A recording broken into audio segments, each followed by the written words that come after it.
Looking forward to our conversation today. And as I referenced earlier, I'm wearing my finest Hunter Biden sitting by the pool impregnating strippers shirt today. So. It's perfect. I just saw Biden, some tweet from the RNC where Biden's talking about the debt, and he's like, "We're not a deadbeat nation. We pay our bills." And I'm thinking to myself, unless it's your son's love child who he owes $20,000 in alimony to.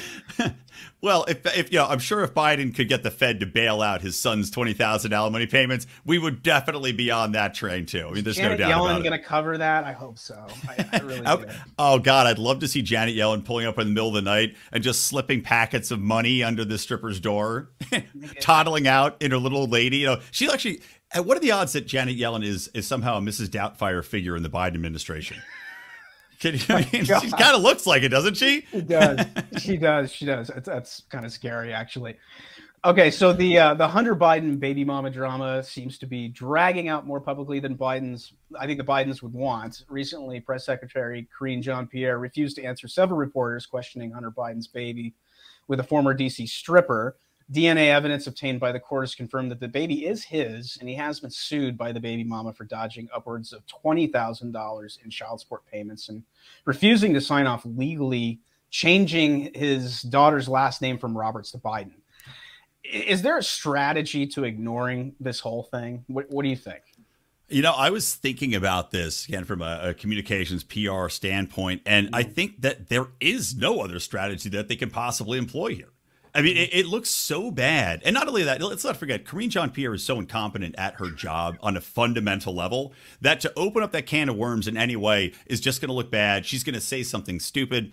You know, she doesn't have a bind of information on this. So right. The only strategy they can employ is to say, I'm not going to comment on it. And this actually, well, from what I've been reading, plays in a little bit to a change in lawyers as well on the Hunter Biden camp. Right. Because they had switched from a lawyer who was advising more of this approach, which is a stand back approach, to now this new lawyer who's advising that they go more on the offensive. So that's going to be exciting to see, because how you go on the offensive when you are on the hook for not paying alimony to your baby mama from a love tryst for a daughter who you're ignoring. I don't know how you go on the offensive about that. I don't know what that looks like. Well, that's interesting, because I read that today. The White House lawyers and Hunter's new lawyers are not getting along. There's quite a lot of friction there, and it's going to be interesting to see how that plays out, because you've got two kind of radically different ways of doing things. And you know, like you, I think that it's sort of like the basement routine. We'll just cower in the basement and just not talk to anybody and not go anywhere and not do anything.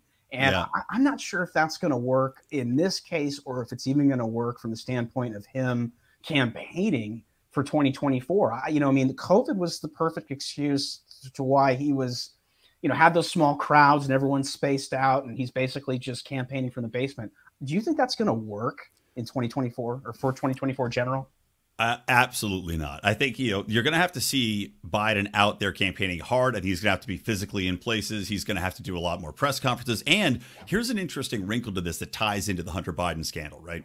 Is that before, when you have Joe Biden and you talk about whether or not Hunter might be indicted, whether or not they might go and push forward and try to find more items about this and push forward with kind of doing more of that deep diving into what he's done, the business relationships, I would have said in the past that they were trying to get rid of Joe Biden because he's not pulling that well. He's gaffe prone. Maybe they get somebody else in there and they could use Hunter as a wedge to get him to resign early. But now you've got Robert F. Kennedy Jr. in the race.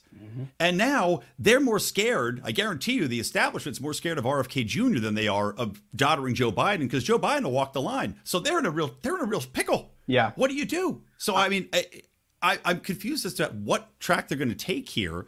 And when it comes to campaigning, it might go real bad, because if they don't just capitulate and say, look, pay this woman whatever she wants, change the name to Biden, because if there's anything discovered in here, it's going to be brought up by RFK Jr. It's going to be brought into the limelight. It's going to be the number one thing that's talked about to showcase that Joe Biden's not only incompetent, but also he is corrupt. Yeah.